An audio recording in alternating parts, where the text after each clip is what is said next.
Hello everyone, welcome to my channel Recipes by Suvi. இன்னைக்கு நம்ம பார்க்க போற சூப்பரான ரெசிபி பாசிப்பருப்பு பாயாசம். எப்படி பண்றதுன்னு வாங்க பார்க்கலாம். பவுல்ல 1/2 கப் பாசிப்பருப்பு,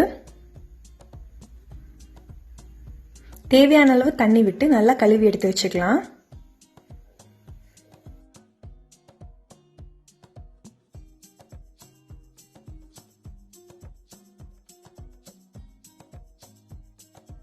பாசிப்பருப்பை நல்லா கழுவி எடுத்து வச்சாச்சு. இப்போ அதை ஒரு குக்கரில் போட்டுட்டு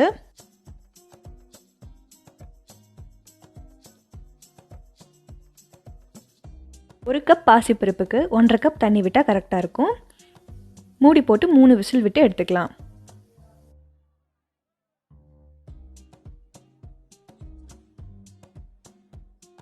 சைட் பை சைட் நம்ம சர்க்கரை பாகு ரெடி பண்ணிக்கலாம். ஒரு சாஸ் பேனில் 1 கப் வெல்லம் ஆட் பண்ணிக்கலாம். நான் பொடிச்சு ஆட் பண்ணியிருக்கேன். அதில் 1/2 கப் தண்ணி விட்டு வெல்லம் கரையிற வரைக்கும் லோ ஃப்ளேமில் வச்சு குக் பண்ணிக்கலாம். இதை அப்பப்போ கலந்து விட்டுக்கோங்க.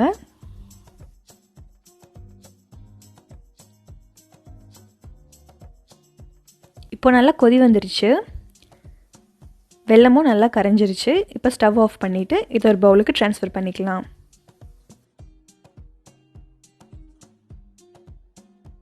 ஃபில்டர் வச்சு நல்லா வடிகட்டிக்கோங்க.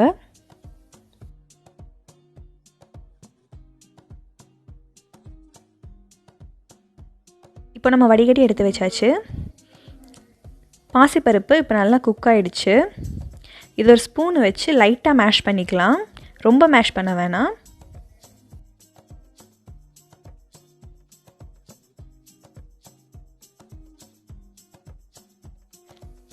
இந்த அளவுக்கு மேஷ் பண்ணால் போதும். இதில் நம்ம வடிகட்டி எடுத்து வச்சுருக்க வெள்ளைப்பாகை இதில் ஆட் பண்ணிக்கலாம். லோ ஃப்ளேமில் வச்சு நல்லா கலந்து விடுங்க. கட்டி கட்டுறதுக்கு வாய்ப்பு இருக்குது, அதனால் நீங்கள் டக்குன்னு ஸ்பீடாக கலந்து விட்டுருங்க. இப்போ ரெடி ஆகிடுச்சு. இது ஒரு 5-7 நிமிஷம் வரைக்கும் நீங்கள் குக் பண்ணால் போதும். தேவைப்பட்டால் ஏலக்காய் தூள் ஆட் பண்ணிக்கோங்க. பாயாசம் நல்லா கொதி வர ஆரம்பிச்சிடுச்சு. ஒரு பேனில் 1 டேபிள் ஸ்பூன் நெய் விட்டுட்டு முந்திரி பருப்பு போட்டு பொன்னிறமாகிற வரைக்கும் வறுத்தெடுத்துக்கலாம்.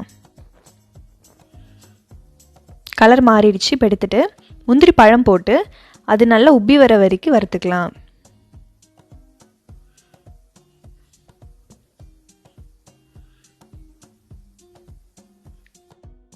அடுத்து கொஞ்சம் தேங்காய் துண்டுகள் வறுத்துக்கலாம்.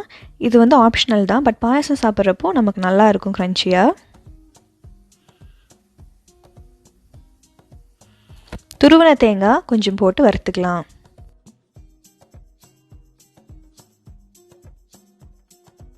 நம்ம வறுத்து வச்சிருக்கிறத பாயாசத்தில் போட்டு கலந்து விட்டுக்கலாம்.